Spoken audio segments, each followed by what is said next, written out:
কালো জিরার গুণের কোনো শেষ নেই। কড়াইয়ে রসুন, মরিচ, কালো জিরা একসাথে করে ভেজে নিচ্ছি। কালো জিরাগুলোকে অনবরত নাড়াচাড়া করে নিতে হবে। কালো জিরাগুলো যখন ফটফট করে ফুটতে শুরু করবে তখন কালো জিরাগুলোকে নামিয়ে নেব।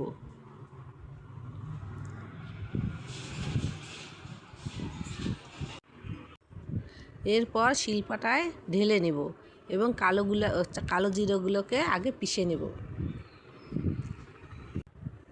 তারপর মরিচ ও রসুনগুলোকে কালো জিরের সাথে একসাথে পিষে নেব।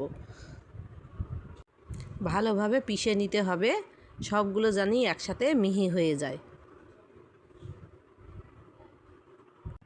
এরপরে পেঁয়াজ দিব, পেঁয়াজগুলোকে আদা বাটা করে নেব।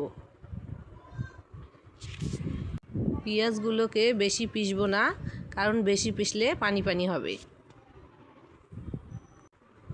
এরপর ভর্তার মধ্যে ধনিয়া পাতা দিয়ে হাত দিয়ে সেনে নেব। এরপরে সরিষার তেল দিতে হবে, আমার হাতের কাছে ছিল না তাই পরে দিয়েছি। এরপর একটা সুন্দর বাটিতে সব ভর্তাগুলো তুলে নিয়েছি। ভর্তা শেষে পাটায় ভাত মেখে খেতে ভুলিনি। পাটায় মাখা ভাত খাওয়ার একটা আলাদা স্বাদ।